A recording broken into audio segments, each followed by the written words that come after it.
El primer juicio universal, hermano. Amén. El primero, quiere decir que hubieron más. Pero universal, va a haber uno próximo, hermano. Amén. Va a haber uno próximo. Amén. Así que saludamos a los hermanos que también están conectándose con nosotros por las redes sociales, hermano. Dios los bendiga. O mejor dicho, los siga bendiciendo, hermano. Porque benditos somos del Altísimo. Amén. Amén. Ok, entonces, dice la verdad central o el pensamiento central. El arca es una prueba del amor de Dios. El diluvio, una demostración de su justicia. El arca es una prueba del amor de Dios. Y el diluvio, una demostración de su justicia, hermano. Sí. En el juicio hay amor de Dios, ¿sabe? También. En el juicio, en los juicios que Dios, hermano, envía o ejecuta, hay amor de Dios. Aunque no parezca, hermano, pero si no, Santo Dios, aleluya. más bien el amor de Dios es el que lo mueve, ¿verdad? Que sí, a enjuiciar y a corregir algo que está mal. Hoy tal vez no nos dé el tiempo para terminar toda la lección, porque sí me interesaría tomar por separado, hermano, Mateo capítulo 24, donde el Señor Jesucristo habla del juicio de Noé y compararlo, hermano, con el juicio que Dios va a permitir o ejecutar sobre la tierra en los últimos días, hermano. Porque si nosotros pensamos que no va a ser así, nos equivocamos, hermano. La Biblia dice que sí, lo va a ver, porque aquí en estos días existe tanta maldad, además yo creo que duplicada que en el tiempo de Noé, ¿verdad que sí? Entonces nosotros vamos a hablar poquito de eso, pero no vamos a tocar ese tema hasta la semana que viene. Está bien, hermano, aquí vamos a hablar hasta donde llegamos. Ok, dijimos, ¿verdad? La verdad central. Dios espera con amor y paciencia que nos volvamos a Él. Pero llega un momento en que su justicia tiene que manifestarse frente a su amor. Espera con paciencia y amor que nos volvamos a Él. Pero llega el momento en que su justicia tiene que manifestarse frente a su amor. Y acabé de decir, ¿verdad?, que en la justicia de Dios, aún en su juicio, hermano, son movidos por el amor de Dios, aunque nosotros no lo creamos, hermano, ¿verdad? Y en este tiempo, ¿cuánto más, hermano? ¿Cuánto más nosotros vemos, hermano? Yo no sé si usted, yo oro por misericordia, pero también oro porque la justicia de Dios se manifieste en estos días, hermano. Porque nosotros nada más tenemos que mirar a nuestro alrededor para ver cuánta injusticia imperan los hombres, hermano. Y aún, déjenme decirle que aún hasta en la iglesia, en aquellos llamados iglesias de Jesucristo, también la injusticia se manifiesta, hermano, entre unos y los otros, ¿verdad? La casa la enjuicia papá porque nosotros somos sus hijos. Su pueblo lo juzga y Dios opera su justicia de una manera distinta. Pero también el Señor nos pasa, hermano, miren, por los castigos y nos pasa por las disciplinas. ¿Verdad que sí? Sí. Cuando cometemos, yo siempre he dicho esta palabra, cuando nosotros pidamos justicia de parte de Dios, tengamos en memoria y en cuenta de que nuestras manos están limpias, hermano. ¿No? De que nosotros que verdaderamente es una injusticia que se ha cometido en nosotros, o para nosotros o contra nosotros, porque cuando pedimos justicia, Dios es justo y Él reparte para allá y reparte para acá también. Si tenemos nosotros algo que ver, Dios opera su justicia. Entonces cuando pidamos justicia es porque verdaderamente nosotros estamos limpios y no tenemos ninguna situación. Le vamos a hablar de dos cositas. Vamos a hablar de que el pecado es contagioso y es hereditario, ¿verdad? Las razones por las cuales Dios permitió que el diluvio sucediera. Vamos a hablar de lo que significa la justicia de Dios según la Biblia. Y vamos a hablar un poquito del arca y el plan de salvación, porque para que Noé y su familia fuesen salvos, ellos tuvieron que accionar, tuvieron que tomar acción, hermano. Dios no le entregó el arca así nomás porque sí. Dios pudo haberla Dios pudo haber enviado ángeles que hicieran el arca y decirle a Noé, ¿sabe qué? Allí en aquel monte hay un arca, vaya a hacer todo lo que quepan y métase. No, pero no fue así. Dios le dio una tarea que tuvieron que cumplirla en amor, en fe y en obediencia. Porque ni una gota de lluvia había caído hasta entonces, hermano. No había lluvia. No, lo que la Biblia dice que lo que surgía de la tierra era vapor. Un vapor. Vapor en la atmósfera y un vapor que subía de la tierra. Pero lluvia como tal no había habido. ¿Ok? No hubo hasta ese momento lluvia. Entonces, decir, va a caer un diluvio del cielo, va a caer. ¿Cómo? Si nunca ha caído agua de ahí. Hay que creer, hermano, ¿verdad que sí? Movido en fe. Vamos a darle lectura un poquito a Génesis capítulo 6 del verso 1. Y después entramos entonces en la discusión de los temas que tenemos aquí. Dice Génesis capítulo 6 verso 1 en adelante.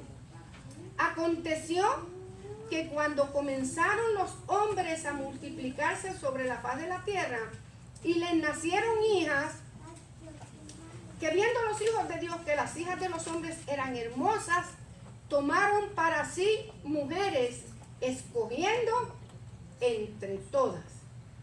Y dijo Jehová, no contenderá mi espíritu con el hombre para siempre, porque ciertamente él es carne, mas serán sus días 120 años. ¿Cuánto vivió Noé? ¿Qué edad tenía Noé para el tiempo del diluvio? ¿Quién sabe o se acuerda? 600 años. ¿Cuánto? 600. 600 años. 600 años es mucho tiempo. 600 años pecando en la tierra, 600 años son muchos, hermano. Y si hubieran sido 2 o 3, pero era mucha gente la que ya habitaba en la tierra, ¿verdad? ¿Cuántos hijos tuvo Adán y Eva? ¿Cuántos tuvieron? 3 que menciona la Biblia, pero tuvieron hijos e hijas también. Tuvieron hijos. ¿Cuántos tuvieron? Exactamente no sabemos, pero tuvieron hijos y tuvieron hijas. Entonces, de esos hijos y esas hijas comenzaron a casarse entre sí.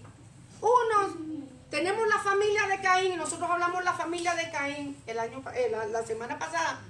Y esta familia, los descendientes de Caín, se convirtieron en gente impía. Gente que no siguió al Señor ni caminaron con Él, sino que eran impías y formaron una sociedad totalmente corrupta. Estos 2 hijos, Set, que nació después que Abel murió, estos 2 hijos tomaron 2 caminos distintos hasta determinado tiempo.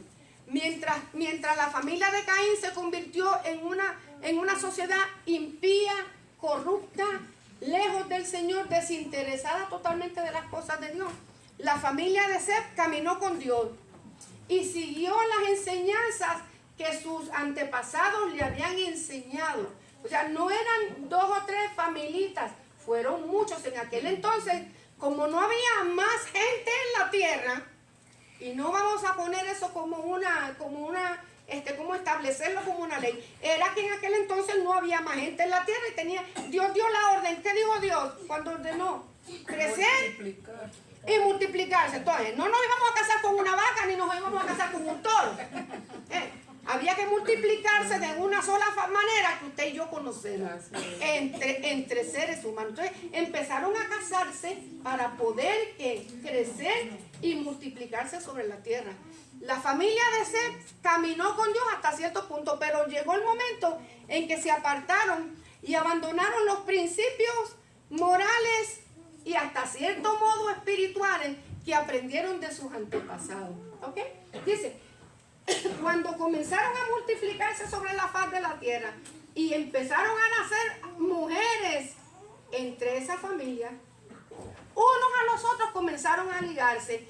Estos que hasta este momento se habían mantenido separados para el Señor, comenzaron a ligarse con aquella sociedad, con aquella familia de Caín que era impía, que no le servía al Señor, que tenía conocimiento de Dios, pero acuérdense que el corazón de Caín, ¿cómo era?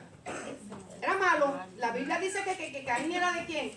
del maligno era malo, el corazón de Caín era malo. O sea, Caín, cuando el Señor lo despachó y le puso la señal, lo único que se preocupó fue ¿por qué? Porque nadie lo matara. No se preocupó ni por arrepentirse, ni por pedir perdón, ni por buscar de Dios. Lo único que fue y ahora que yo estoy realengo por el mundo, si alguien viene a matar. Eso fue lo único. No pidió perdón ni por haber matado a su madre. Esa línea de pensamiento lo acompañó y así mismo sus descendientes aprendieron. Entonces, ¿qué pasa? Dice que viendo los hijos de Dios que las hijas de los hombres eran hermosas, tomaron para sí mujeres escogiendo entre todas. Ok, hago un paréntesis aquí. Porque la lección de hoy nos habla de una teoría que nació de enseñanzas mitológicas. Ahora déjenme decirle una cosa. Hay un libro, yo no quiero establecerlo porque yo el libro no lo he leído. Yo personalmente no lo he leído. Se llama Las profecías de Enoc. El pueblo judío lo acepta. El pueblo judío lo acepta como literatura judaica. Y en ese libro de Enoc habla de los Nefilim. De los Nefilim, que fueron gigantes nacidos en la tierra. Gigantes nacidos en la tierra. De la unión entre ángeles que no guardaron su morada en los cielos y se unieron a las mujeres de la tierra. O sea, se unieron a las mujeres, a los humanos en esta tierra. Y que de esa unión angelical y humana nacieron estos gigantes que llenaron la tierra.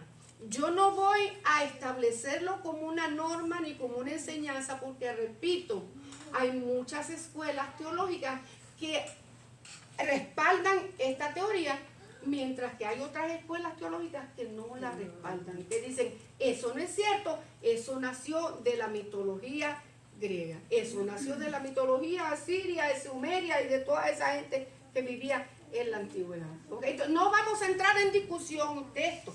Podemos hablar de esto como parte de una enseñanza, porque a mí me gusta que la gente aprenda de todo, que lo escuche todo y que retenga lo bueno. Amén. Pero no lo vamos a establecer como una enseñanza y que es como una doctrina bíblica, porque la Biblia no nos habla solamente este espacio aquí.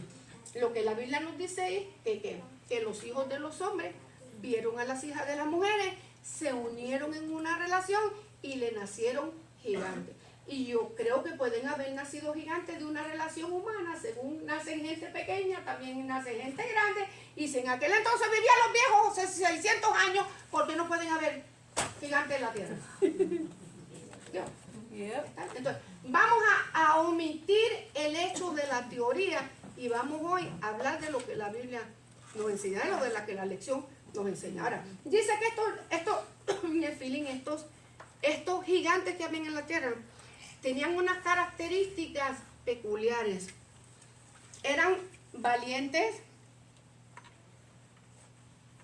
eran vigorosos y eran abusadores. Y eran impíos y sin temor de Jehová. Y sin temor de Jehová. Hermana Blanca, ¿todos eran gigantes? Pues no, todos no eran gigantes, pero sí había gente grande, sí habían gigantes. ¿Se acuerda un descendiente de ellos? ¿Quién era? Goliat, un descendiente de ellos, de esta gente. Y Goliat era alto, hermano. Goliat era alto. ¿Cuánto fue? Como 9 pies, ¿verdad? Creo que medía Goliat más de 9 pies. Yo creo que aquí hay 9 pies, me parece. Yo soy buena bueno, y aquellos que trabajan, digo, aquellos que trabajan en construcción, hay 9 pies aquí, ¿cómo hay? ¿Ah? Sí, no hay 9 pies, ahí está, hombre, mujer al poder. Más o menos 10. Bueno, más o menos, pues. Imagínense, hermano, Goliat, cualquiera yo lo miraba, le echaba una carrera. Cualquiera que venga a pelear con él, yo me voy, me lo dejo. Entonces, esa gente, hermano, esa gente que vivía en aquel tiempo, tenía esas características que compartí con ustedes. No solamente ellos, sino que la sociedad que se fue formando de esta unión. Fíjense, los santos perdieron la santidad y se corrompieron con aquellos que ya estaban corruptos. De tal manera que comenzó a extenderse la maldad en toda la tierra. En toda la tierra. Mira lo que dice. Y vio Jehová, capítulo 5, que la maldad de los hombres era mucha en la tierra y que todo designio del pensamiento del corazón de ellos era de continuo solamente al mal. Solamente. Las razones por las cuales el Señor permitió el diluvio en la tierra, ¿cuáles fueron? Porque la maldad era mucha, en extrema. ¿Verdad? En extremo. Una sociedad corrupta, perversa, abusiva. Había desenfreno de inmoralidad y violencia. Usted piensa que eso, si esto viene desde antaño, hermano. Como ahora es peor, ahora es duplicado, hermano. Yo siempre me acuerdo de ese verso en Apocalipsis: ay de los moradores de la tierra, porque el diablo ha descendido sobre vosotros con gran furia. Y estos son los tiempos, hermano, cuando el enemigo ha descendido con gran furia sobre la humanidad. Desenfreno de inmoralidad y violencia. Los pensamientos de ellos eran de continuo al mal. Los planes y propósitos que ellos tenían eran malvados deliberadamente. No era que ellos hacían la maldad por casualidad, no era que ellos hacían la maldad porque se les chispoteó, era porque su corazón continuamente y deliberadamente estaba pensando en la perversidad y en la maldad. ¿Verdad? Y no es, mire hermano, cuando Dios envía su juicio, no es la maldad en sí, la misma Biblia lo dice, lo que provoca el juicio de Dios, es la ausencia de hacer el bien. Que no hay bien en la tierra, porque maldad siempre ha habido, pero ¿qué detiene la maldad? ¿Qué es lo que le pone un freno a la maldad? El bien que los humanos puedan hacer. Pero en este entonces no había tanto bien, y no había tanto bien, hermana Blanca, porque usted dice eso, porque solamente 8 personas entraron en el arca, respondieron al llamado de Dios. Lo que me dice que la gente estaba corrompida, que la gente era corrupta, que lo menos que tenía en el pensamiento, en el corazón, era agradar al Señor, que oyeron la palabra de advertencia, pero nadie le prestó atención porque cada quien andaba en lo suyo. ¿Me explico, hermano? Porque si hubiera habido gente que quería hacer el bien, ¿cuántos se hubieran encaramado en el arca? Todo el que pudiera, porque ahí había espacio para... A ver, Andreita, yo le dije a Andrea que me buscara ahí más o menos algunas imágenes del arca, para que nosotros tuviéramos una idea. El arca no era un cajoncito, hermano. El arca era algo grande, ¿ok? Entonces, dice la Biblia, para ver ahí, ahorita vamos a hablar del arca, nomás que no nos vamos a apurar. Dice, y se arrepintió Jehová de haber hecho el hombre en la tierra. ¿Y qué más dice? Y le dolió. ¿Qué quiere decir eso, que se arrepintió Jehová? ¿Qué quiere decir que se arrepintió Jehová? ¿Será que Dios se arrepiente como nosotros? ¿Será que Dios se arrepiente como nosotros? No. Hay 2 palabritas. La lección nos habla de una, yo le busqué otra acá. 2 palabritas para que nosotros definamos la palabra se arrepintió. Porque el arrepentimiento de Dios no es como el arrepentimiento de nosotros los hombres. Nosotros los hombres nos arrepentimos porque cuando nos duele el ser confrontados con algo malo que nosotros hemos hecho, nos da dolor, y este arrepentimiento produce en nosotros ¿qué? ¿Qué produce en nosotros? Produce un cambio, ¿verdad? Yo lo puse aquí. Produce una modificación en nuestra conducta. Así es que verdaderamente nos arrepentimos, ¿verdad que sí? Yo hice algo malo, me dolió mi corazón, lo pensé 2 veces, no lo vuelvo a hacer y voy a cambiar. Dios no es así. Dios no tiene que modificar las acciones que Él hace, porque Él es perfecto. Dios es perfecto. La palabra que se usa, mire, 2 palabritas. Nakham, que quiere decir suspirar, respirar profundo, lamentarse. Como cuando usted tiene un hijo que hace algo malo. A veces le da ganas de destriparlo, pero no lo hace, ¿verdad que no? Esa expresión, ¿verdad que sí? Le dolió lo que su hijo hizo, la conducta que su hijo hizo. La primera palabrita. La segunda es Ginaem, que quiere decir la experiencia humana, pero que revela la experiencia del Señor. El escritor sagrado tuvo que usar la palabrita arrepentirse para que usted y yo pudiéramos relacionar el concepto por el cual Dios tuvo que enviar el diluvio y destruir. Fíjese que no solamente destruyó al ser humano, no solamente desarraigó al ser humano, ¿qué más destruyó? ¿Qué más? El diluvio llevó absolutamente todo. No, ¿qué culpa tenía la gallina del pecado de Adán y de Eva? ¿Qué culpa tenían los animales? ¿Qué culpa tenía la naturaleza? Sin embargo, que la naturaleza se contagió con el pecado de Adán y Eva y que fue contagioso y hereditario para todos los hombres por igual, porque hasta nosotros hoy, siglo XXI, la sociedad sigue contagiada con el pecado y con la maldad, porque es hereditario. Y los hijos que nosotros tengamos, o los hijos que tengan nuestros hijos, van a heredar lo mismo. Vaya conmigo un momentito a Romanos 5. Romanos 5, 12 al 18. 12, 18 y 22. O sea, esos versículos. ¿Quién los tiene? Amén. Ajá.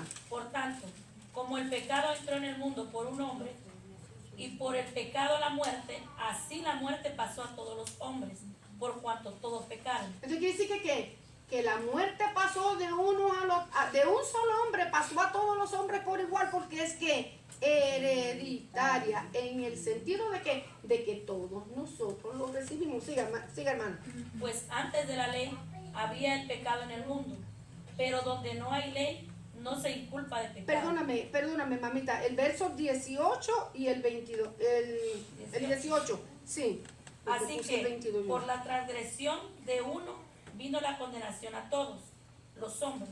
De la misma manera, por la justicia de uno vino a todos los hombres la justificación de vida. Así como el pecado, hermano, se heredó para todos los hombres porque fue contagioso y sigue siendo contagioso, la vida en Cristo también. Nosotros la heredamos en Cristo Jesús y todo aquel que venga y todo aquel que la reciba la hereda.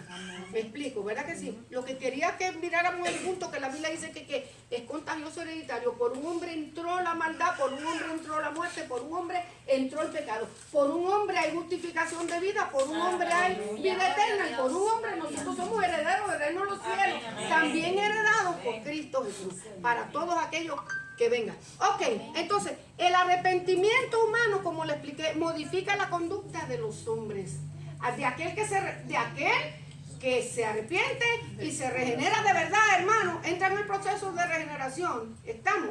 Porque hay gente que llora y grita y pataletea, pero no se arrepiente y mucho menos su conducta se modifica. Pero aquel que sí, Dios no opera así. En cambio, Dios no sufre modificaciones porque Dios es perfecto en todo lo que hace, en todas las decisiones. Al Señor nada lo tome por sorpresa. A Dios no lo tomó por sorpresa el pecado de Adán y Eva en el huerto del Edén. A Dios no lo tomó por sorpresa esto. Lo único que Dios le dio la habilidad al hombre y le dio la capacidad del hombre es como hacer lo bueno y rechazar lo malo. Y viendo que tampoco lo tomó por sorpresa, hermano. Tampoco lo tomó por sorpresa. Pero el hombre tenía la capacidad de comenzar a buscar a Dios y servirle. Sin embargo, que no lo hizo, pudiendo tener la gracia y teniendo la gracia de buscar al Señor, lo que hizo fue que se corrompió. ¿Cómo se corrompió? Dios tuvo que enviar su justicia. Porque mire, Dios espera con amor y paciencia que nos volvamos a Él. Pero llega un momento en que su justicia tiene que manifestarse y sobreponerse al amor de Dios. Porque en el amor, en la justicia, yo dije que hay amor de Dios. Ejemplito, usted tiene a sus hijos, usted los ama con su vida, digo aquel que los ama, ¿verdad? Porque hay gente que no los ama, no ama a sus hijos, hermano. Pero aquel padre que ama a sus hijos hace todo lo posible para que a sus hijos le vaya bien. Amén. Y cuando su hijo hace algo que no está bien, ¿qué es lo que hace? ¿Cuál es el próximo paso a seguir? Reprensión. Lo reprendo, ¿verdad que sí? Lo reprendo y le llamo una llamada de atención. Pero si esa llamada de atención no es suficiente, ¿cuál es el próximo paso? La vara. La vara, la chancla. ¿Qué otra cosa? La corrección, ¿verdad que sí? En otras palabras, el castigo. Sí. Ese castigo no necesariamente tiene que ser físico, pero llega un momento que la Biblia dice que hay que aplicar la vara, hermano. Usted aplica la vara, aquí por aquí yo soy una hermana que aplicó la vara y después limpiando heridas lloraba ella más que él. Eso es así, hermano. Entonces, es así. Aunque le duela, usted aplica la vara, usted trae la corrección. Le duele corregir a sus hijos, hermano. Le duele, hermano, tener que aplicar la vara. Le duele tener que castigarnos. Yo estoy segura que sí. Le duele. Pero ¿por qué usted lo hace? Por amor, porque no quiere que se pierda, porque quiere que una modificación de conducta que va a ser de bendición a él, no a usted, porque ya usted vivió su vida, a él, para que, y usamos la frase, no pase por donde yo pasé, para que no pase por donde yo pasé. Dios en su amor tiene que sobreponerse a veces y manifestar su justicia. Dice, me duele. Se arrepintió Jehová de haber hecho el hombre en la tierra. ¿Y qué más? Y le dolió en su corazón sus sentimientos de padre, hermano. Y dijo Jehová, traeré sobre la faz de la tierra a los hombres que he creado, desde el hombre hasta la bestia, hasta el reptil y las aves del cielo, pues me arrepiento de haberlos hecho. Le dolió en el corazón al Señor. Suspiró el Señor y dijo, hay que arreglar este problema. Por amor hay que arreglar. Por amor hay que arreglar.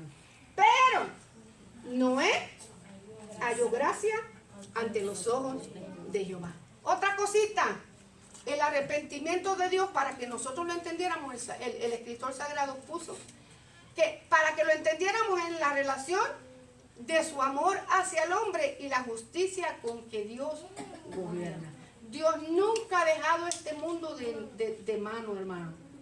Dios está en el control de todas las cosas. Amén. Este mundo le pertenece a Él. Esta creación le pertenece al Señor. Amén. La época en que vivimos, que nosotros llamamos mundo, no le pertenece al Señor. En esa gobierna ¿quién? Satanás. Ese es el reino de Satanás. Él es el príncipe de las tinieblas. Pero lo que es la creación del universo le pertenece al Señor. Y Él gobierna. Y Él tiene un tiempo para todas las cosas. A veces nosotros tal vez pensemos, Dios se fue, está en la nube 15,000 en el tercer cielo y no mira las cosas que están pasando aquí en la tierra. Sí las tiene en agenda, hermano. Y va a venir un día, un juicio, que ya no va a ser con agua. No me quiero adelantar, pero vamos para allá. Que ya no va a ser con agua, hermano. Porque Él prometió que ¿qué? Que nunca más iba a destruir el mundo. Y mire que hay huracanes y inundaciones que son terribles, pero Él prometió que ¿qué? Nunca más va a haber un juicio universal con agua. ¿Con qué prometió ahora que va a haber juicio? Ok, estamos bien, con fuego. Vamos a poner esa palabrita por aquí. Con fuego. Porque hay gente que piensa que ¿qué? Que eso es un cuento de camino. La Biblia dice en Primera de Pedro, ¿verdad que sí, si no me equivoco? Que Dios tiene paciencia con nosotros, no queriendo que ninguno se pierda. Dios no quiere que los hombres se pierdan, pero de que su amor, de que su justicia se va a manifestar frente a su amor, sí, hermano, va a llegar el día en que sí. Sí lo va a llegar. Dice, ¿qué significa la justicia de Dios según la Biblia? Porque nosotros pensamos siempre, bueno, nosotros sabemos que Dios es amor y que es justo. Pero usted le habla al que no conoce a Cristo, al impío, y dice, Dios no es así. Dios es Dios de amor. ¿Cómo Dios va a mandar a alguien al infierno? Dios no manda, primero que Dios no manda a nadie al infierno. Nosotros los hombres somos los que escogemos a dónde queremos ir y pasar nuestra eternidad. Dios no es amor, Dios es amor. ¿Cómo Dios va a hacer una cosa? ¿Cómo Dios va a castigar a los hombres? Pues vamos a ver qué significa la justicia, porque Dios es amor, pero Dios también es justo. Es un Dios justo. Y llega el momento en que Dios va a operar en justicia, le duela a quien le duela, le pese a quien le pese, y bien noticia, empieza el juicio por la casa del Señor. Porque a veces nosotros decimos, Dios va a jugar al impío, pero a la casa primero, a sus hijos primero, los pasa por juicio y después entonces enjuicia a los demás. ¿Qué es la justicia del Señor? Es la ley inmutable y responsable de las consecuencias de nuestras acciones. Es decir, bien sencillito, se lo escribí aquí. Bendiciones cuando obedecemos sus mandamientos y corrección y sanciones cuando nosotros los desobedecemos. Bendición si obedecemos sus mandamientos. ¿Qué es una sanción? ¿Qué es una sanción? Castigo. Es una pena impuesta. Cuando nosotros rompemos las leyes terrenales, cuando usted va ahí dice 60 millas por hora y nosotros vamos deprisa y vamos a 70 y la jara o el policía se nos va atrás, ¿qué es lo que nos dan? Un tiquecito, eso es una sanción. Es una sanción, una penalidad por haber quebrantado una ley, ¿verdad que sí? Y a veces nos dan una penalidad sencillita, hay otras veces que nos dan una penalidad. ¿De acuerdo a qué? De acuerdo a la violación de la ley, es que nosotros recibimos una sanción. Dios trabaja igual que nosotros. Dios nos bendice si nosotros obedecemos sus mandamientos y los ponemos por obra. Pero también nos corrige y nos sanciona cuando nosotros le desobedecemos. La ley de la siembra y la cosecha, ¿verdad? La podemos también hacer similitud. Lo que el hombre siembra, eso mismo segará. Y no hay manera de cegar otra cosa, hermano. Bueno, sí, hay una forma de cegar otra cosa. ¿Cuál es? Yo sembré mal hice lo malo, desobedecí a Dios. ¿Qué es lo único que me puede a mí salvar de la sanción y la corrección? Si se arrepiente. El arrepentimiento. El arrepentimiento me va a salvar a mí de la corrección, porque ya no me va a corregir papá. Ya yo pasé por el juicio del arrepentimiento. No me va a sancionar porque ya que la penalidad la pagó Cristo. ¿Qué es lo que yo voy a recibir? Porque voy a recibir algo, hermano. No se crea que yo voy a salir bien y librada. ¿Qué es lo que va a pasar? Exacto, ¿quién dijo? Consecuencias. Las consecuencias de lo que hice.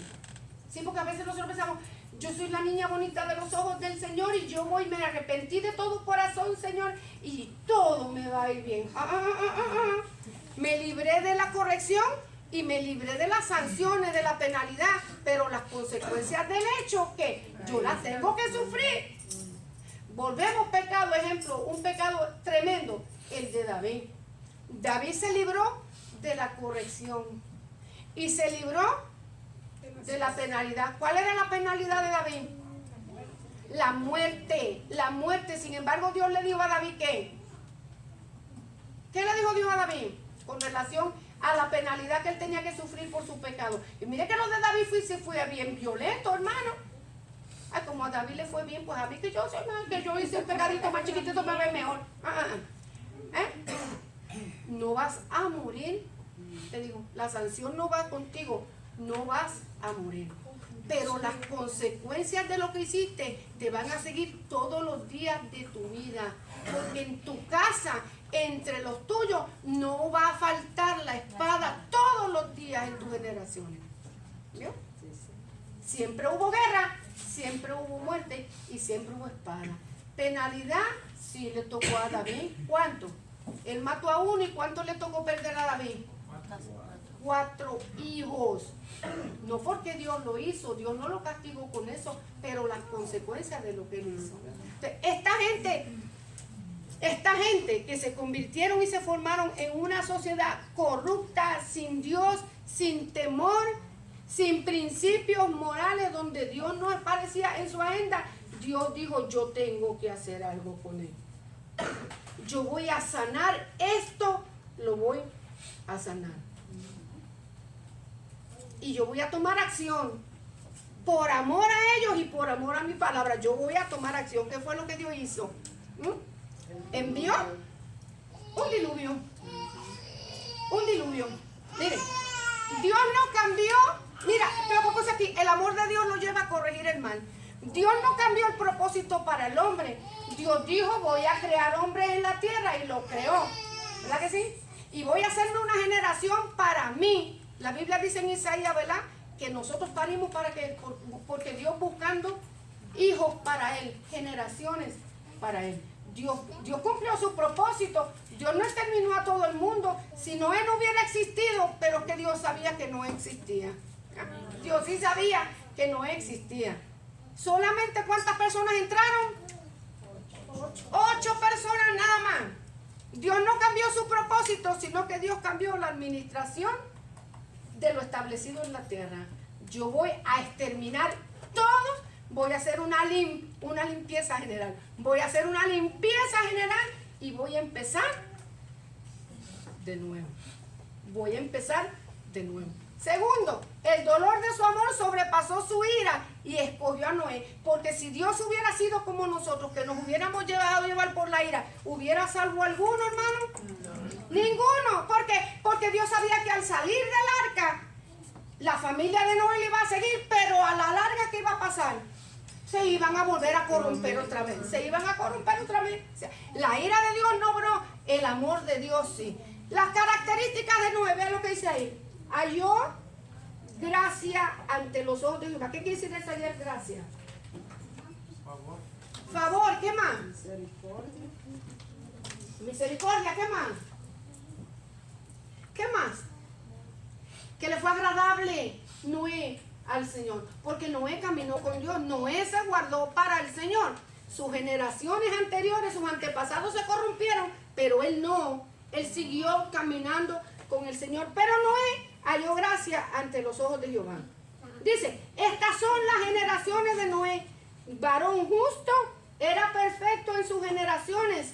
Con Dios caminó Noé. Y engendró Noé 3 hijos. ¿Quiénes fueron? Sem, Cam y Jafet. Y se corrompió la tierra delante de Dios. Y la tierra estaba, ¿qué? Llena de violencia.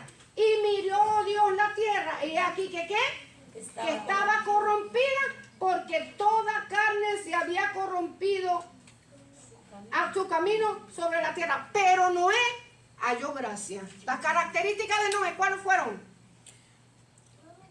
Varón justo, ¿verdad? Era justo. La fe de Noé descansaba en la justicia de Dios. Igual que Abel.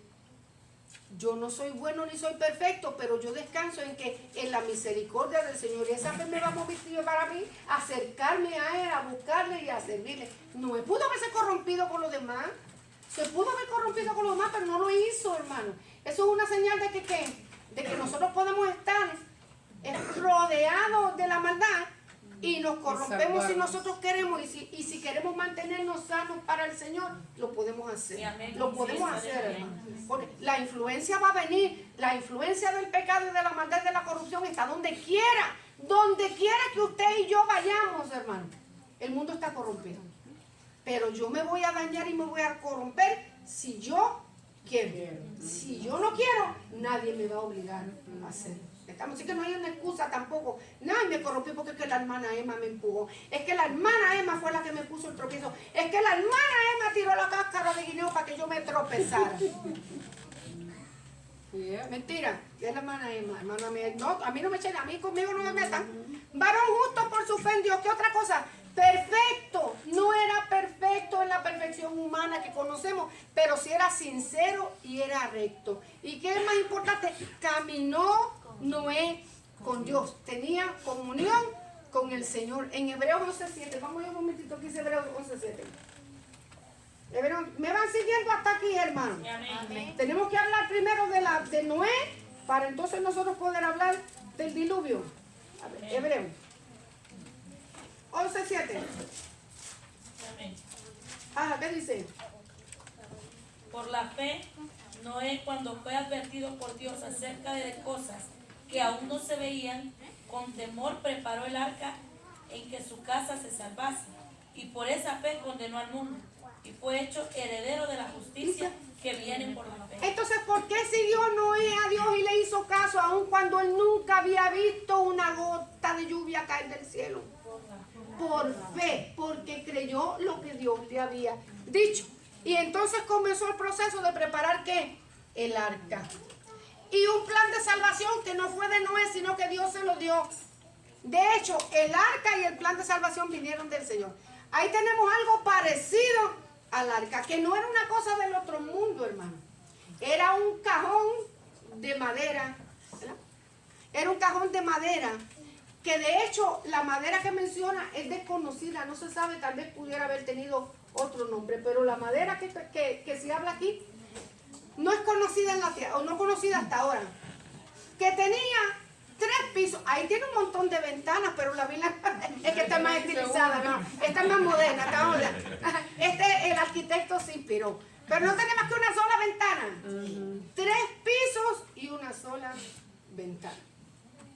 Se cree que en el primer piso habitaba Noé y la comida. Noé con su familia y la comida. Y en el segundo piso estaban los animales salvajes y en el tercer piso estaban las aves. Se cree que era así la división que tenían. Muy bueno. Yo me imagino y creo, y también los exégetas de la Biblia piensan que todos esos animales entraron en una época de invernación. ¿Saben lo que es invernación, verdad? Cuando los animales se duermen y están tranquilos. Y sí, porque imagínese usted qué gritería y qué alboroto, hermano. Que el pobre Noé que salía así, loco y sin idea de ahí. Ahí estaban todos. Dios le mandó a Noé que preparara el arca. ¿Cuánto se ha hecho Noé en preparar el arca? 120 años. ¿Eh? 120 años. 120 años. 120 años. 120 años predicó. 120 años. Puede que se haya echado 120 años haciéndola. Nadie sabe, hermano. Una tabla hoy, una tabla de aquí a 2 meses, ok, 120 años construyendo un arca, eso es algo. ¿Qué medidas tenía el arca? Yo la tengo aquí, hermano. Dice, 450 pies de largo, porque la medida que da la Biblia es del dedo del centro hasta el codo, medida de aquel entonces, ¿verdad? No sabemos tampoco qué grande o qué grande, porque mira mi codo con el del hermano Cristian. El hermano Cristian parece aquí la vara de allá de la vara que le cargaban a Goliat, la mía chiquitita. Pero así era, 150 pies de largo, 75 pies de ancho, 45 pies de alto, porque eran medidas en codo. Y vea, 43.300 toneladas pesaban. Vacía, imagínense con todo ese montón de animales y todo ese montón de gente y todo un montón de alimentos y todo, vacía. Estamos hablando aproximadamente 43.300 toneladas. Se puede comparar con el Titanic, ¿verdad? Con el Titanic, con el primero que hicieron. Con eso es que la están comparando. Era algo más o menos así, hermano. Más o menos así. Dios le dijo a Noé, he decidido poner fin a todo ser, porque esta tierra está llena de violencia a causa de ellos. Y aquí yo los destruiré con la tierra. Hazte un arca de madera de gofén. Harás aposentos en el arca. Y la calafetearás. ¿Qué quiere decir calafetearás? Calafetear. Embárrala con brea por dentro, ¿verdad? Embárrala con brea por dentro y por fuera. Y de esta manera la harás de 300 codos de longitud, de 50 codos su anchura y de 30 codos su altura. Una ventana harás al arca y la acabarás de un codo a un codo de elevación por la parte de arriba. Así que la de abajo, pues eso fue inspiración, porque el arca nomás tenía una sola ventana, una sola puerta, una sola ventana. Dice, y aquí yo traigo un diluvio de agua sobre la tierra para destruir toda carne en que haya espíritu de vida debajo del cielo. Todo lo que hay en la tierra morirá. Mas estableceré mi pacto contigo y entrarás en el arca tú y tus hijos, tu mujer y las mujeres de tus hijos contigo. Y de todo lo que vive, de toda carne, 2 de cada especie meterás en el arca para que tengan vida contigo. Macho y hembra serán. De las aves según su especie y de las bestias según su especie. De todo redil de la tierra según su especie, 2 de cada especie entrarán contigo para que tengan vida. Y toma contigo de todo alimento que se come y almacénalo, y servirán de sustento para ti y para ellos. Y así lo hizo Noé, conforme a todo lo que Dios le mandó. Dios dio las instrucciones, cómo la iba a hacer. Así de grande, así de larga, así de alta. La vas a impermear por dentro, ¿verdad que sí? Con la brea para que no le entrara agua. Sí, para que él la construyera. O sea, Noé tuvo que tomar una acción, hermano. Dios pudo haberle dicho, ¿sabes qué? Vete a aquel monte que aquí 40 ángeles los mandé la semana pasada a hacerla, ya la tienen lista. O el decir la palabra y el arte, pero no fue así. Había que había una participación del ser humano. Esto tiene que ver mucho con el plan de salvación que Dios tiene para nosotros los hombres. La semana que viene vamos a discutir un poquito más de eso. Dios ordenó entrar en ella. Obediencia en fe. No ha llovido, nunca ha llovido, nadie más vino, los animales toditos en fila, porque yo siempre me preguntaba, ¿cómo es que cuánto se tardó Noé buscando los pájaros? ¿Cuánto se tardó Noé buscando las hormigas? ¿Cuánto se tardó Noé buscando el macho y la hembra? 2 pares de cada una, 7 pares también de animales buenos y de los sucios 2 animales, ¿verdad? 2 pares. ¿Cuánto? Mira, hermano. Cuando yo me convertí al Señor, yo no sé si usted le pregunta cosas, cuando yo le pregunté al Señor, la primera vez que yo estaba en el seminario y oí esto, yo decía, bueno, pero eso fue para mí un enigma. ¿Cuánto se tardó Noé en buscar a todos los animales? Y yo estuve como una semana con eso pensando, ¿cuánto se tardó? Llegué a la conclusión, hermano, que él no los buscó, Dios los trajo. Porque cuánto se iba, ¿cómo sabía Noé cuál era la culebra macho y cuál era la hembra? Si no tiene un lazo en la cabeza, ¿la gana?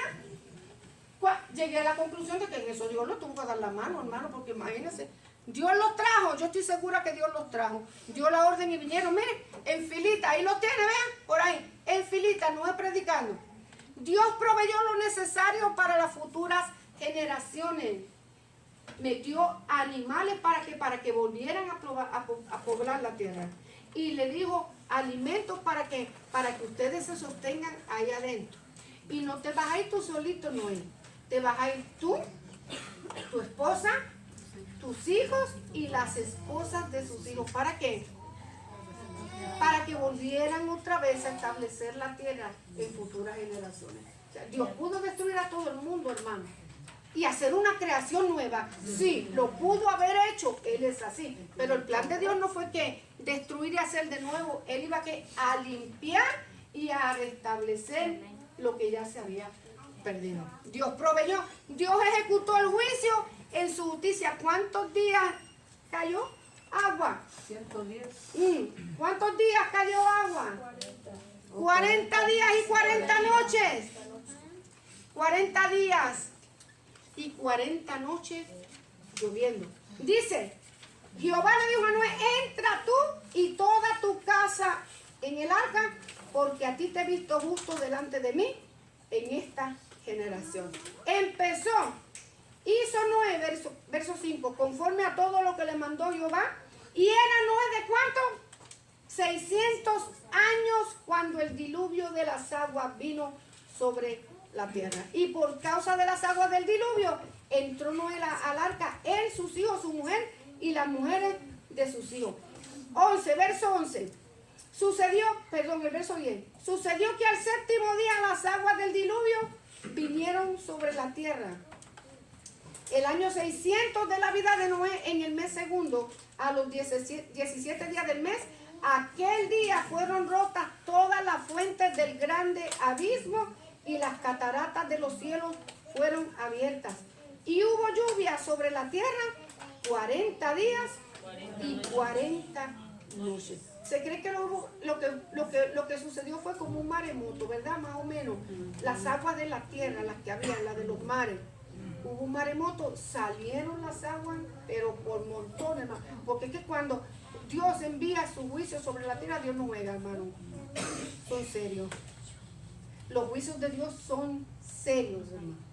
Son serios. Y hay que tomar en consideración y en cuenta cuando papá nos da la advertencia. 120 años predicando y exponiendo el mandato del Señor, haciendo el arca, pero también hablando, haciendo el arca, pero también predicando, haciendo el arca, pero también diciendo que iba a llover en la tierra. Yo me imagino que la gente, bendito, pobre hombre, ya tiene 60 años, tiene, ¿verdad? Está malo en la cabeza. ¿Cuántos se reirían, hermano? Porque mira, como nos pasa como hoy, nosotros predicamos que Cristo viene y cuánta gente se ríe, cuánta gente se burla de nosotros, cuánta gente nos dice que estamos locos, se ríen de la gente, se burlan de Dios, nos tiran, ¿verdad? Nos maldicen, hermano, cuántas cosas no nos dicen. 120 años, ¿cuánto lleva la iglesia predicando? ¿Cuántos años lleva la iglesia predicando que Cristo viene? Más de 2000 años predicando, porque los primeros cristianos, ellos tenían su corazón convencido de que Cristo venía en ese tiempo. Es más, el mismo Pablo estaba convencido, Él va a venir por mí. Y murieron con esa esperanza. Y en todos estos miles de años, hermano, ¿cuántos cristianos han muerto con la esperanza?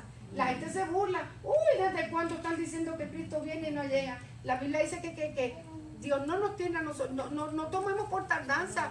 Eso, hermano, la promesa de Dios es que Él tiene misericordia y le da la oportunidad a los hombres de que vengan y se conviertan a Cristo. Pero cuando Dios ejecuta su juicio, hermano, la iglesia desaparece de esta tierra y comienza el juicio de Dios aquí en la tierra, hermano. Y va a ser como, ¿qué dice la Biblia?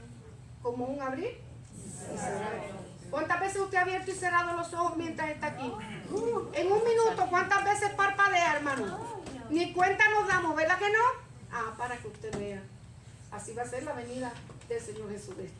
Comenzó a llover. Miren, en ese día entraron, dice, las fuentes del grande abismo fueron rotas y las cataratas de los cielos fueron abiertas. Y hubo lluvia sobre la tierra 40 días y 40 noches. Verso 19. Y los que vinieron, macho y hembra de toda carne vinieron, como le había mandado Dios, y Jehová cerró la puerta. ¿Quién cerró la puerta? Jehová.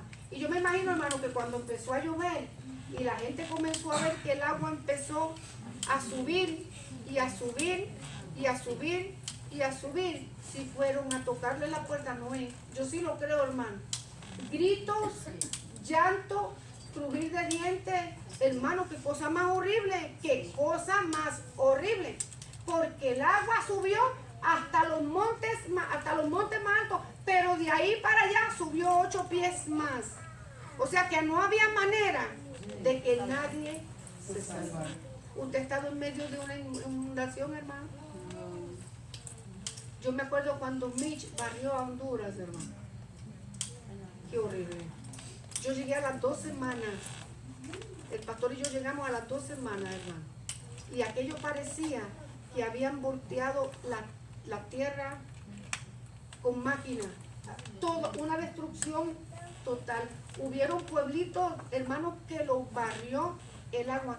Porque cuando dijo a llover, llovió. No me acuerdo exactamente cuántos días Mitch estuvo estacionado en Honduras, porque no se movió ni para allá ni para acá. Se quedó, por eso es que hubo tanto destrozo, porque la lluvia quedó estacionada en un solo lugar, hermano. Y aquellas montañas bajaron aquellos torrentes de agua, hermano. Yo me acuerdo hasta arriba, hasta arriba. Le estaba contando a alguien, no me acuerdo a quién, que el pastor tenía una prima, bueno, prima porque se criaron ahí, pero realmente no son primas de sangre, que ella estaba embarazada y dio a luz arriba en el techo, porque no podía bajar de ahí, hermano, no podía bajar de ahí. 3 días tenía ya ella parida y el bebé con la placenta, no tenían absolutamente nada, y el esposo se tuvo que tirar. Los que son hondureños y conocen por ahí San Pedro y esos lugares, se tuvo que tirar, hermano, arriesgarse a aquel montón de agua para poder ir a buscar socorro para su esposa. Y le puso Mitch al bebé. Tal vez como un testimonio de que Jehová nos salvó y te salvó a ti recién nacidito, porque hermano, ella tenía hasta fiebre, pero no podía tirarse con ese bebé. Se tiró, aquí estoy hablando de, bueno, usted si es hondureño y conoce esa parte, de Potrerillos se tiró por ahí por el río Ulúa y fue a salir hasta allá por el aeropuerto de San Pedro. Ellos le servían al Señor, hermano, le sirven al Señor. Se fue hasta allá y por allá logró salir, hermano, y vinieron a rescatarla en helicóptero. Así que imagínense, fue una cosa horrible, destrucción, nadie tenía nada, todo, mire, la casa la arrasó, detrás de donde el pastor vivía había un pueblito, todo eso, hermano, lo arrastró. Nosotros fuimos a visitar a nuestros hermanos a Trujillo. Trujillo era muy lindo, no había paso, hermano, porque todo eso fue destruido. Y fue un huracán. Cuando nos agarró hace 2 años el huracán ahí en Honduras, hermano, también fue terrible. Y no fue un diluvio universal, pero llovió como usted no tiene una idea. Entonces, hermano, destrucción total. Vean, dice, para terminar, subieron las aguas y crecieron, verso 18, en gran manera sobre la tierra, y flotaba el arca sobre la superficie de las aguas, y las aguas subieron mucho sobre la tierra, y sobre todos los montes altos que había debajo de todos los cielos, todos fueron cubiertos. 15 codos más altos subieron las aguas después que fueron cubiertos los montes. Y murió toda carne que se mueve sobre la tierra, así de aves como de ganado y de bestias, y de todo reptil que se arrastra sobre la tierra, y todo hombre. Todo lo que tenía aliento de espíritu de vida en sus narices, todo lo que había en la tierra, murió. Así fue destruido todo ser que vivía sobre la faz de la tierra, desde el hombre hasta las bestias, todo reptiles, las aves de los cielos, y fueron raídos de la tierra, y quedó solamente Noé y con los que con él estaban en el arca. Y prevalecieron las aguas sobre la tierra 150 días. Para no hacerle mucho la historia, el diluvio 40 días y 40 noches llovió. El diluvio duró 1 año y 17 días. Porque después que llovió estos 40 días, ellos tuvieron que esperar un tiempo prudente en lo que las aguas bajaron. Primero 150 días en lo que las aguas bajaron. Después esperaron 150 días más en lo que secaba la tierra. Y de ahí, después de esos 150 días más, Noé empezó a hacer experimentos con aves para ver si podían ellos salir de ese lugar, si el piso estaba seco, si había un lugar donde ellos... El arca se estacionó después que el agua empezó a bajar en el monte Ararat, en Armenia. ¿Sí sabe dónde es Armenia, verdad? Ahí parando, cerca del huerto del Edén, por ahí es Armenia. En esos montes, hermanos, se estacionó el arca, cerca del río Éufrates y el río Tigris. Se cree que ahí se estableció. Y después de tanto tiempo, Noé envió una palomita y la palomita se fue.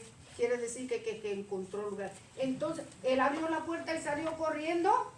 Noé abrió la puerta después de tanto. Yo me vuelvo loca, me tiro hasta por la ventana. Pero él no.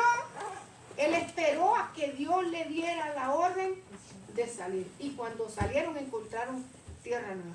En la semana que viene vamos a seguir con la lección, hermano, porque vamos a hablar del pacto noémico que Dios hizo con los hombres. Pacto noémico. El pacto noémico y lo que es el juicio que Jesús habló en Mateo, ¿ok? Mateo 24. Y vamos a hablar, hermano, de la señal del pacto noémico. Pues yo siempre me pregunto, ¿por qué un emblema tan lindo y tan hermoso que tiene un significado tan espiritual? Nosotros no los dejamos, la iglesia de Jesucristo, arrebatar de nuestras manos para que el hombre impío y sin temor de Dios lo use como señal y abanderamiento de su pecado y su mal. La semana que viene vamos a hablar de eso.